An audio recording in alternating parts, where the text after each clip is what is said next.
Om Swastiastu. Assalamualaikum warahmatullahi wabarakatuh. Salam sejahtera untuk kita semua. Shalom, Namo Buddhaya. Perkenalkan, saya Ruben Marijantar Guterres SPD.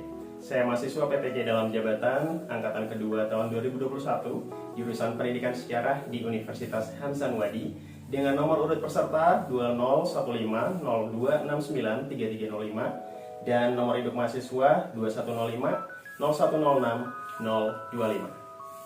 Saat ini saya sedang bertugas dan mengajar sejarah Indonesia di SMK Negeri 1 Denpasar, Bali. Pada kesempatan ini izinkan saya untuk memperlihatkan video rekaman praktik pembelajaran serangkaian UKIN atau Uji Kinerja UKM PPG. Adapun ujian praktek pembelajaran ini saya lakukan pada tanggal 18 Agustus tahun 2021 dimulai sekitar pukul 13.20 WITA dan berakhir sekitar pukul 15.00 WITA.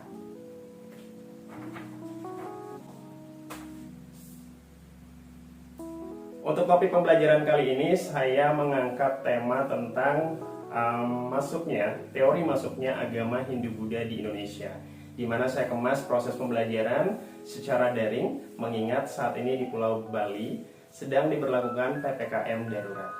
Untuk itu saya ucapkan selamat menyaksikan dan tidak lupa saya sampaikan serta saya mohon masukan, saran, kritik yang membangun sehingga kedepannya saya bisa menciptakan karya yang lebih baik dan memacu saya untuk meningkatkan kualitas diri secara lebih kompeten dan profesional. Sekian dan terima kasih. Akhir kata saya tutup dengan Paramo Santi. Om Santi Santi Santi Om.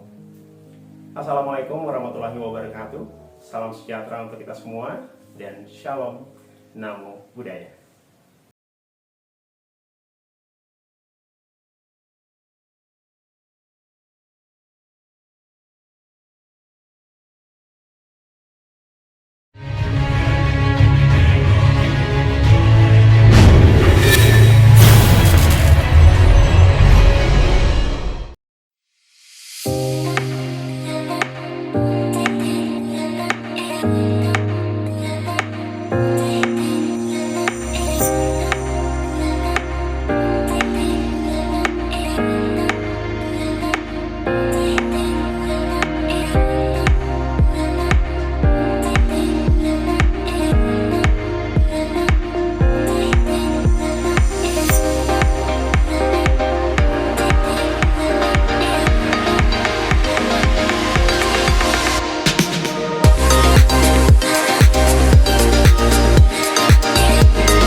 Hai semuanya, selamat siang. Selamat siang. Siang Pak. Siang Mister. Siang Mister. Siang. Siang Mister. Iya, thank you semuanya. Selamat siang buat kalian. Sebelum kita mulai ya, supaya lebih semangat nih, kita yell scansa dulu yuk. Oke, semuanya open mic dulu dong, open mic dulu. Biar semua bisa nanti kedengeran suaranya. Semangat siang. Siang. Ya, luar biasa. Saya.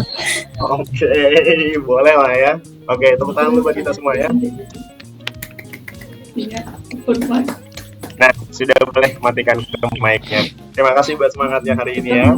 Uh, Sekali lagi, Pak Ruben ucapkan selamat datang di kelas kita pada hari ini. Kita akan belajar tentang mata pelajaran sejarah Indonesia. Namun, sebelum kita mulai, supaya semuanya bisa berjalan dengan baik dan lancar, alangkah baiknya kita awali dulu dengan doa. Dan doa kali ini dipimpin oleh perempuan dulu ya. Gimana kalau Ayu Manik yang pimpin doa dulu? Doa pembuka. Silakan ya Ayu ya. Sebelum kita memulai pelajaran pada hari ini, alangkah baiknya kita berdoa dulu masing-masing sesuai dengan kepercayaan masing-masing. Berdoa dimulai. Ya Tuhan, terima kasih untuk hari ini karena kami sudah dapat berkumpul dengan sehat sentosa dan dapat melakukan pelajaran sejarah Indonesia ini bersama teman-teman dan Mr. Ruben. Semoga dapat dilancarkan dan berjalan dengan baik. Terima kasih. Berdoa selesai. Oke, terima kasih ya Ayu Manik ya. Kita berikan jempol dulu dong untuk Ayu sudah mengantar kita di dalam doa. Oke. Nah, semuanya hari ini kita akan memulai kelas, tapi sebelum itu Pak Ruben mau nanya kabar kalian dulu. Gimana kabarnya siang ini? Kalau kalian merasa baik, seperti biasa, berikan jempol kalian. Dengan senyum terbaik kalian. Oke, semuanya baik ya. Terus, kalau misalnya kalian merasa suasana hati kalian sekarang juga baik-baik saja, berarti suasana hatinya sedang, misalnya nih, bersemangat dan sejenisnya, boleh dong berikan kita sign seperti ini sebagai tanda bahwa kamu hari ini auranya baik-baik aja. Oke, makasih ya. Thank you. Nah, hari ini sebagaimana kita sudah janjikan, kita akan membahas sebuah topik baru, yakni tentang teori masuknya agama Hindu-Buddha di Indonesia. Nah, selamat datang dalam kelas mempelajari sejarah Indonesia, masih dengan Pak Ruben, yang akan mengantarkan kamu untuk belajar sejarah pada hari ini. Dan hari ini kita akan bahas topik yang baru, yakni tentang teori masuk dan berkembangnya agama serta kebudayaan Hindu-Buddha di Indonesia. Ini adalah beberapa regulasi kelas seperti biasa yang akan kita pahami dan kita lakukan. Ini kan kalian sudah paham ya, tapi penekanannya lebih kepada dua hal. Yakni yang pertama, usahakan setiap mikrofon nanti mati ketika kita ikuti pembelajaran. Cukup satu orang saja yang hidup. Dan yang kedua, kalian boleh menghidupkan mikrofon, boleh berbicara, boleh berpendapat. Semisalnya kalian sudah menekan tombol raise hand dan sudah diizinkan oleh gurumu, yakni Pak Ruben, untuk kalian berbicara atau berpendapat. Dan hari ini kita akan belajar sekiranya selama 90 menit. Lebih banyak kita akan isi dengan presentasi kelompok. Apa yang akan kalian tampilkan, lalu kita isi juga dengan tanya jawab dan mengerjakan challenge. Dan ini topik kita. Fokus kita adalah tentang teori masuk dan berkembangnya agama Hindu-Buddha. Sebagai informasi, yang mesti kamu pahami juga adalah ini kompetensi dasar dan tujuan pembelajaran kita. Yakni KD 3.2 itu tentang menganalisis berbagai teori tentang proses masuknya agama dan kebudayaan Hindu-Buddha serta pengaruhnya terhadap kehidupan masyarakat Indonesia, baik itu dalam pemerintahan, budaya, dan lain-lain. Nanti KD 4.2-nya itu menyesuaikan, yakni kamu mengolah informasi tentang hal yang disampaikan dalam KD 3.2. Ada dua tujuan pembelajaran yang akan kita fokuskan pada hari ini, yakni pertama nih, kita akan bahas dulu menganalisis berbagai faktor yang mendukung masuknya pengaruh agama dan kebudayaan Hindu-Buddha ke Indonesia. Lalu yang kedua, yang nanti akan lebih banyak kamu berperan, yakni menganalisis berbagai teori tentang proses masuknya agama dan kebudayaan Hindu-Buddha ke Indonesia. Ini ya gambarannya. Nah, secara garis besar, topik ini sebenarnya kita punya 5 subtopik atau 5 hal yang akan kita bahas. Tapi fokus pada pertemuan kali ini, kita akan bahas ini aja. 2 hal ini, tentang faktor penyebab masuk dan berkembangnya agama Hindu-Buddha ke Indonesia dan teori-teori yang membahasnya. Seperti biasa, ini ada sebuah quotes buat kamu untuk mempelajari sejarah, bahwasanya sejarah membawa kamu untuk mengenali dari mana kamu berasal, agar kamu tidak menjadi kecang yang lupa pada kulitnya. Kira-kira segitu nih, gambaran untuk apa yang kita bahas hari ini. Nah, sebelum kita mulai, Pak Ruben tekankan kembali bahwa sebagaimana kita udah bahas minggu lalu, kalian sudah dibagi dalam 4 kelompok. Masing-masing kelompok sudah dibagikan satu teori untuk kita bahas. Lalu kalian sudah membuat semacam presentasi kalian yang nanti akan kalian tampilkan hari ini. Kelompok 1 membahas tentang teori Brahmana, kelompok 2 tentang teori Ksatria, kelompok 3 Waisya dan Sudra ya kalau nggak salah, dan kelompok 4 itu tentang teori arus balik. Nah, nanti kalian tampilkan itu, lalu kita akan bahas satu demi satu melalui kegiatan tanya jawab dan penyimpulan bersama. Kira-kira seperti itu.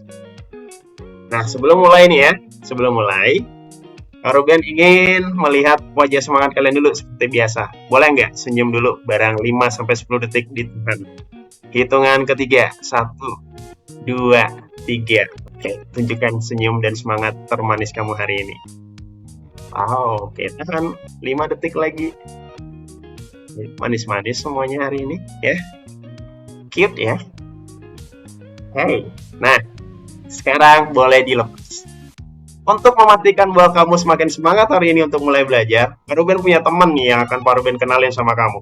Tugas kamu adalah menirukan ekspresi temannya Pak Ruben, supaya kamu lebih semangat. Temannya Pak Ruben ini adalah Patrick Star. Hari ini dia pengen belajar bareng sejarah Indonesia bareng kita. Dan ini adalah ekspresinya dia ketika akan belajar sejarah. Sekarang, coba tunjukin ekspresi seperti Patrick Star tadi. Tekan selama 10 detik. Dalam hitungan ke 1, 2, 3. Gimana tuh ekspresinya Patrick?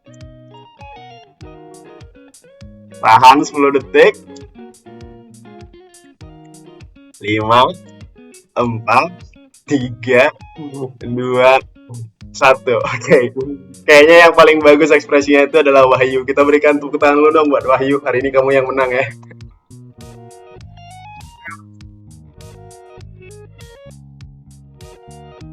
Gimana? Semuanya udah siap buat belajar? Boleh dong berikan sign seperti ini. Kelas akan kita awali pertama-tama sebelum kalian presentasi ya. Pak Ruben akan jelaskan barangkali 5 menit dulu pengantar untuk topik ini. Ya, kita mulai seperti ini. Guys, semuanya, agama Hindu-Buddha masuk ke Indonesia itu nanti akan memberikan pengaruh yang sangat penting bagi kehidupan masyarakat Indonesia, bahkan sampai hari ini. Kita lihat di sini. Ini adalah beberapa faktor penyebab agama Hindu-Buddha yang ada di Indonesia beserta kebudayaannya bisa masuk ke Indonesia. Waktu itu Kepulauan Nusantara ya. Kita melihat bahwa ada 6 faktor yang menyebabkan itu. Nah, penjelasan singkatnya seperti ini. Ini ya, ada 6 hal. Oke. Nah, secara garis besarnya seperti itu. Dan secara lebih jelasnya nanti, kamulah yang akan bahas melalui teori-teori yang membahas bagaimana dan siapa yang membawa agama Hindu-Buddha masuk ke Indonesia. Dan sekarang, tiba saatnya bagi kita untuk melakukan presentasi kelompok. Dimulai dari kelompok 1, lanjut kelompok 2, kelompok 3, dan kelompok 4. Ingat, masing-masing kelompok presentasinya selama bayangkan 5 menit ya. Yang kalian bahas adalah apa nama teorinya, pengertiannya, siapa pencetusnya, lalu kelebihan dan kelemahan dari masing-masing teori. Sehingga di akhir nanti kita bisa tentukan teori mana yang layak kita jadikan sebagai pedoman. Misal nanti kelompok 1 tampil, maka kelompok 2 dan yang lainnya harus menyimak dengan baik.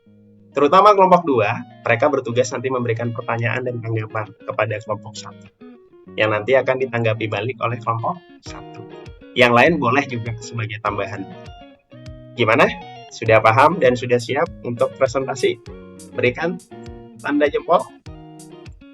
Coba tunjukkan dulu ekspresi semangat kalian layaknya Patrick Star tadi untuk memulai presentasi kita hari ini. Oke, kalau sudah siap, kita akan mulai dari kelompok 1. Ya, 5 menit dari sekarang Wiki, silakan diambil alih. Dan kalau misalnya mau share screen, silakan share screen ya.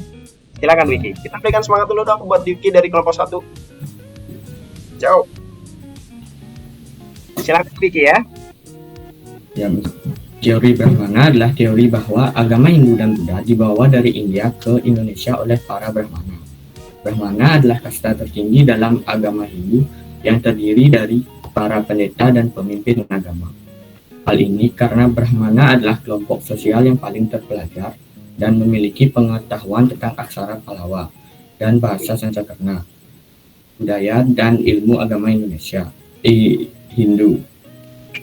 Penggunaan aksara Pallava dan bahasa Sanskerta adalah prasasti di masa Hindu Buddha diduga dapat terjadi karena pengaruh dari kaum Brahmana ini. Ini merupakan tokoh pencetus teori Brahmana. Teori Brahmana diungkap oleh J.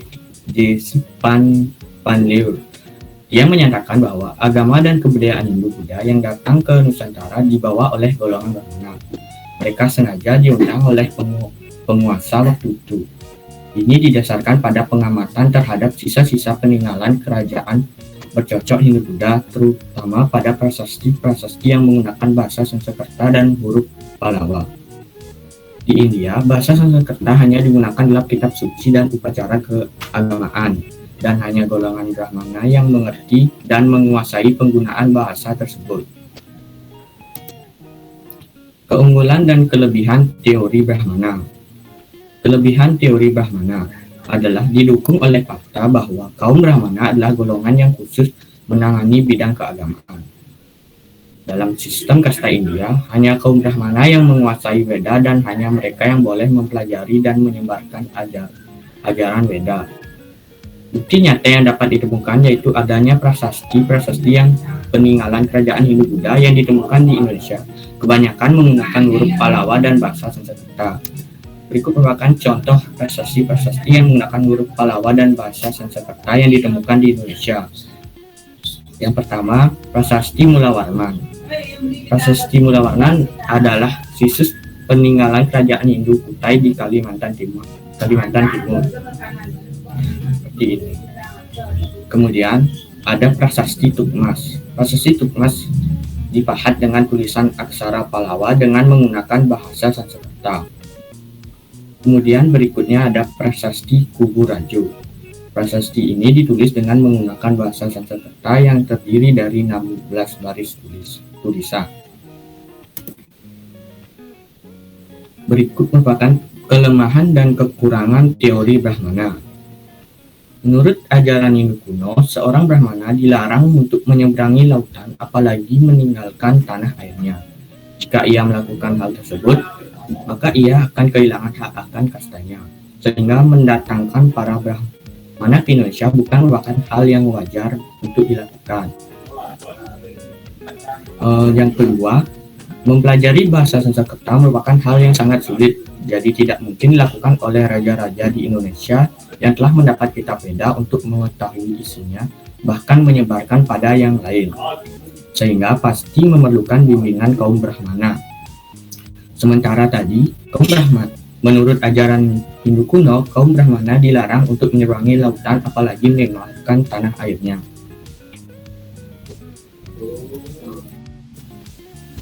Baik, sekian presentasi dari saya. Jika teman-teman ingin ada pertanyaan atau kurang paham, saya persilahkan. Oke, kita berikan dulu dong applause untuk Dwiki dari kelompok 1. Kalian jempolnya dong buat Dwiki. Wah, keren banget Dwiki. Walaupun hari ini cuma kamu yang tampil sendiri ya, tapi bisa tampil dengan sangat baik ya. Terima kasih Dwiki, bagus sekali. Nah, sebelum kita tampil ya, jadi Pak Ruben sampaikan, nanti setiap presentasi kalian, itu akan Pak Ruben langsung nilai. Jadi Pak Ruben akan berikan nilai dalam 2 aspek. Media presentasi yang kalian buat, itu berapa nilainya, plus presentasi yang ditampilkan berapa nilainya. Nah, itu dia tadi penampilan dari Dwiki. Nanti setelah prosesi tanya-jawab, baru Pak Ruben sampaikan berapa dapat nilai untuk presentasi dan juga penampilannya. Sekarang kita berikan dulu, kita masuk ke dalam sesi tanya-jawab, dan sebagaimana aturan yang kita udah bahas, yang memberikan pertanyaan dan tanggapan itu adalah perwakilan kelompok 2. Boleh berupa pertanyaan, boleh berupa tanggapan. Nanti akan dijawab oleh Dwiki dan bisa ditambahkan oleh yang lain. Jelas ya? Nah, sekarang kelompok 2. Ada yang memberikan tanggapan atau pertanyaan? Silakan raise hand terlebih dahulu.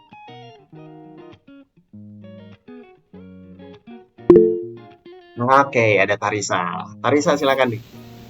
Baik, Mister. Ya, jadi saya ingin bertanya, apakah ada bukti yang lebih memperkuat masuknya teori tersebut ke Indonesia? Sekian, Mister. Oke, terima kasih Tarisa ya. Nah, ini ada satu pertanyaan nih dari kelompok 2 untuk Dwiki. Pertanyaannya Pak Ruben ulangi. Ada nggak bukti tambahan lain yang semakin memperkuat teori Brahmana? Nah, silakan Dwiki. Kalau untuk contoh yang memperkuat teori ini,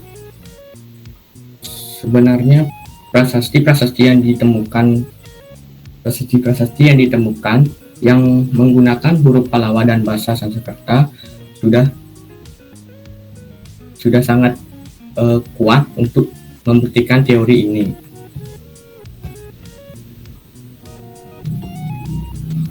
Sekian, Mister. Oke, terima kasih Dwiki ya. Kita berikan jempol dulu buat Dwiki dan Tarisa ya. Nah, kalau gitu kita simpulin bersama dulu sementara ya. Apa yang disampaikan oleh Dwiki lewat presentasi kelompoknya itu sudah sangat bagus.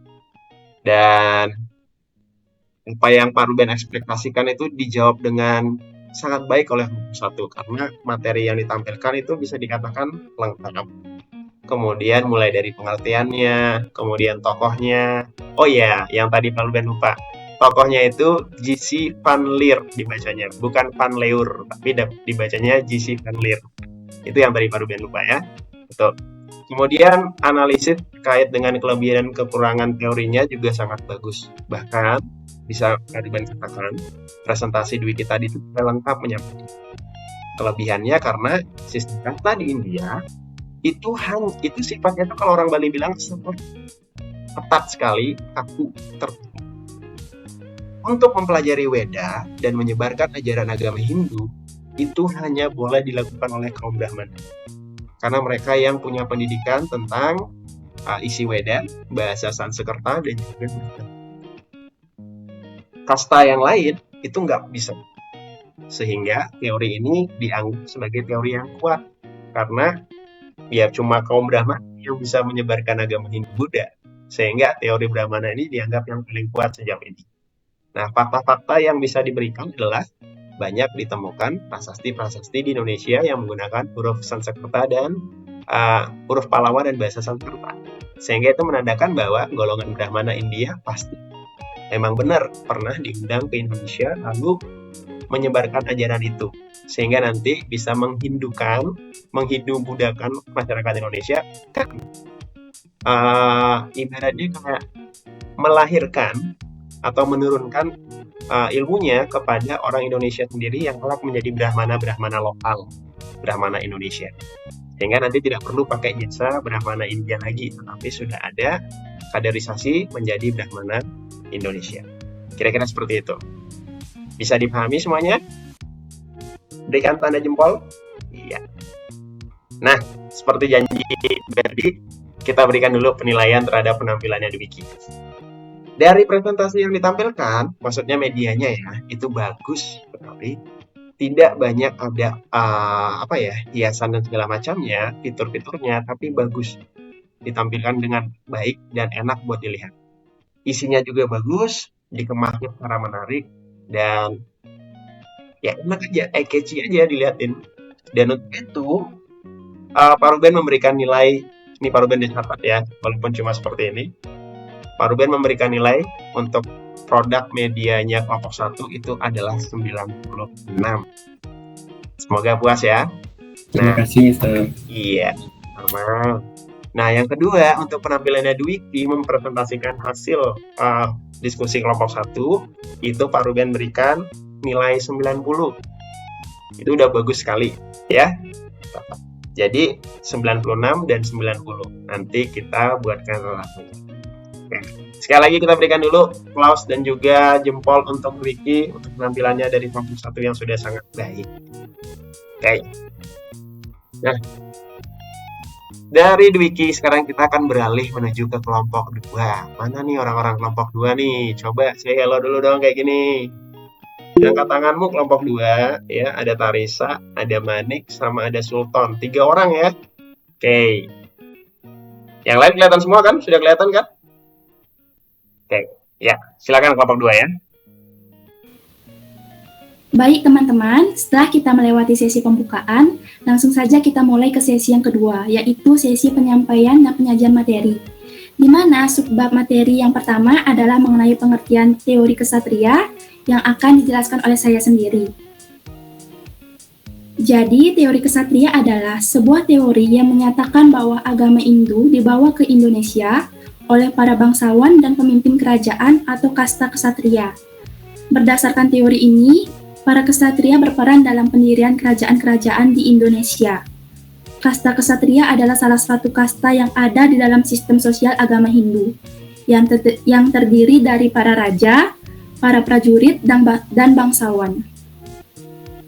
Beberapa orang yang berasal dari kasta Brahmana dan kesatria umumnya menyelenggarakan pemerintahan dan juga memimpin kerajaan. Selain itu, mereka juga sering memimpin perperangan.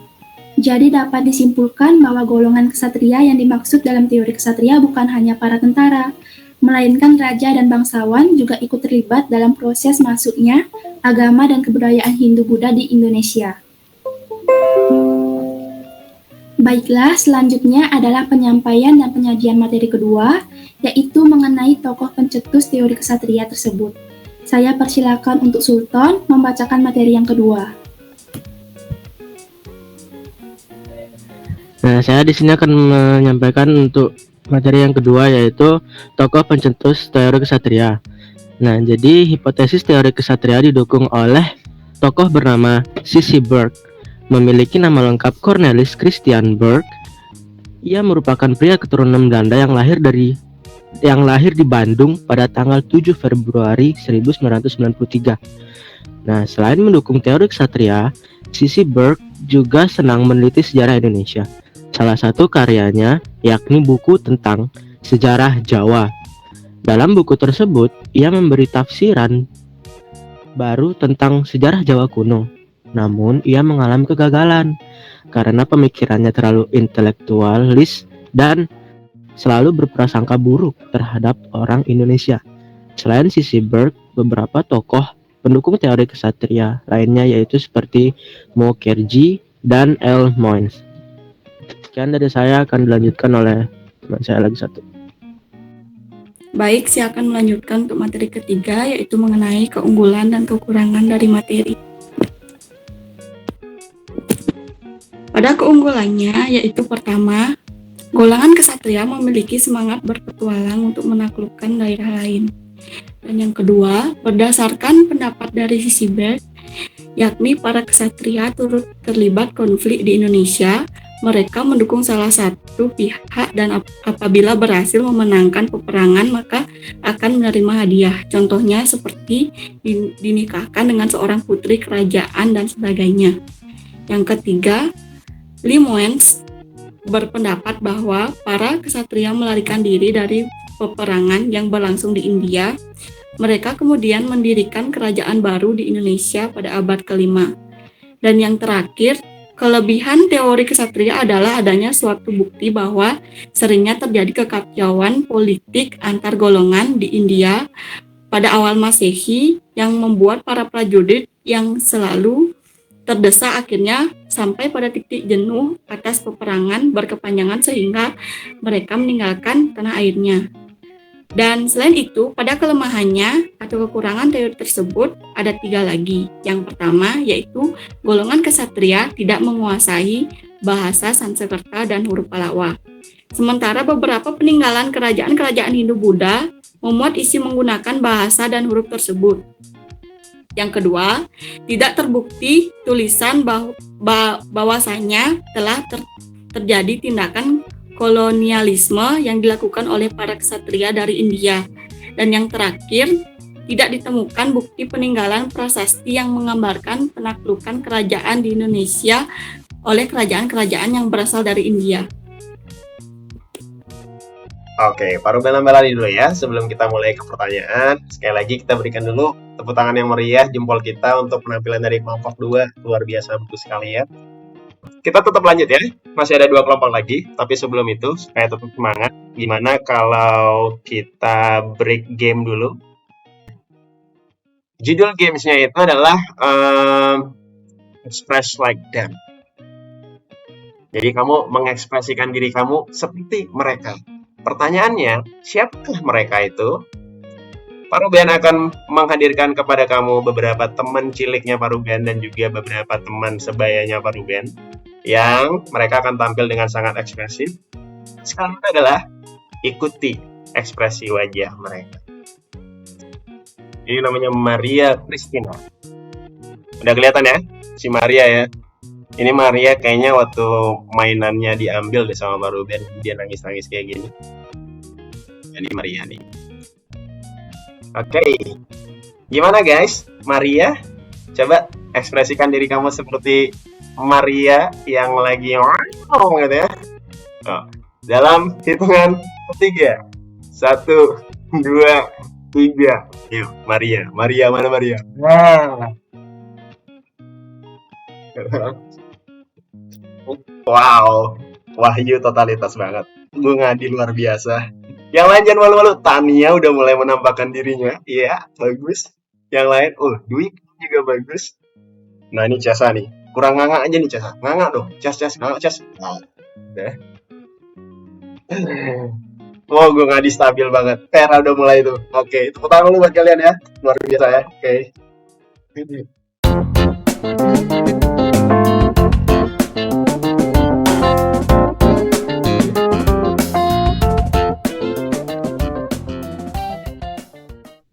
Nah, sekarang kita lanjut untuk kelompok yang ketiga. Siapa nih kelompok 3? Coba ingatkan kalian dulu kelompok 3. Cesa ya. Apalagi selain Cesa ya?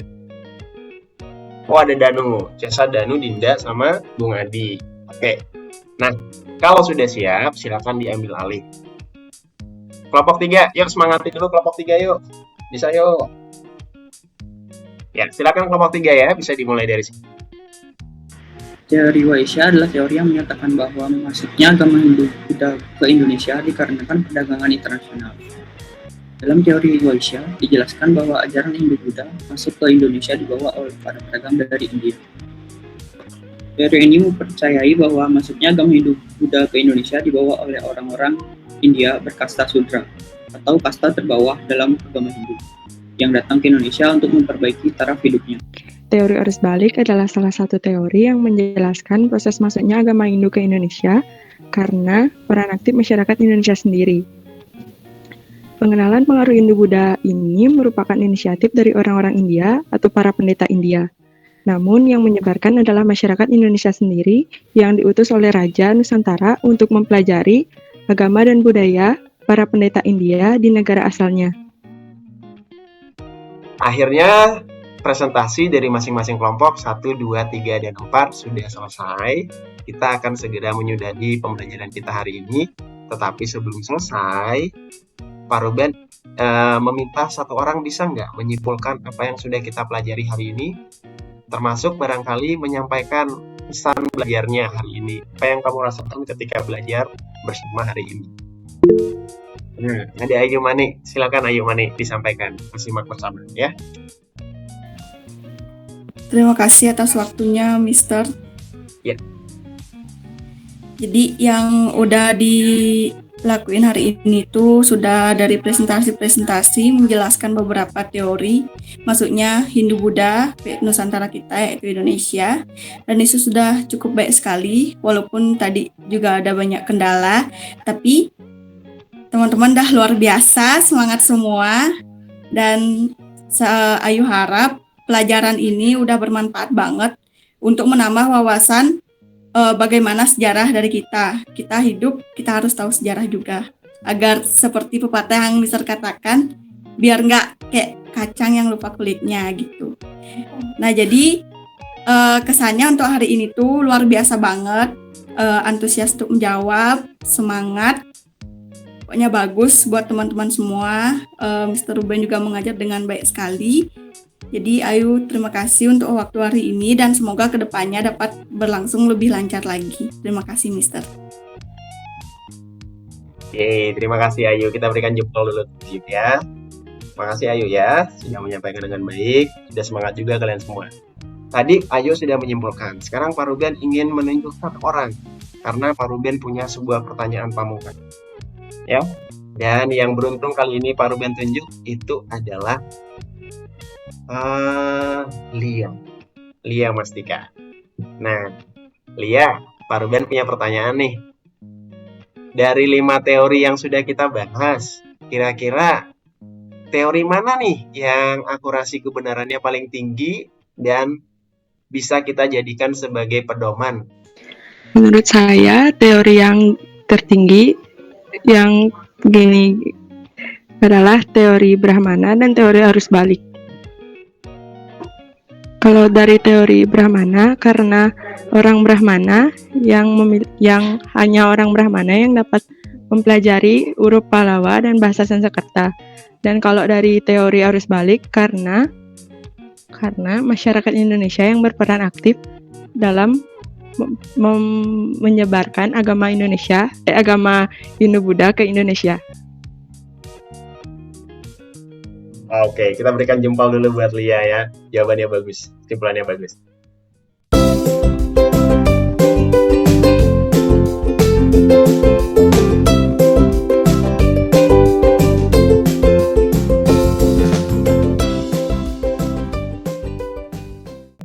Akhirnya kita tiba pada akhir dari pembelajaran kita. Terima kasih sekali lagi Pak Ruben sampaikan sudah tetap bersemangat untuk ikut dalam pembelajaran. Terlepas dari beberapa aktivitas kalian masih bisa ikut pembelajaran. Di pembelajaran ada yang mesti lebih dulu keluar dari pembelajaran karena adanya kegiatan yang berbenturan, tapi tidak apa-apa. Tetap Pak Ruben hargai, apresiasi, semangat dan juga kesediaan kalian, motivasi belajar kalian yang baik pada hari ini. Nah, nanti ingat untuk isi daftar hadir di Google Classroom. Kemudian jangan lupa juga untuk pelajari kisi-kisi penilaian harian pada topik ini. Di sana juga sudah Pak Ruben share, termasuk nanti hal-hal yang diperlukan berkaitan dengan penugasan. Jangan lupa dicicil proyek buku diari sejarah kalian, buatlah mind map dan juga summary-nya, biar nanti bisa sedikit demi sedikit kalian selesaikan.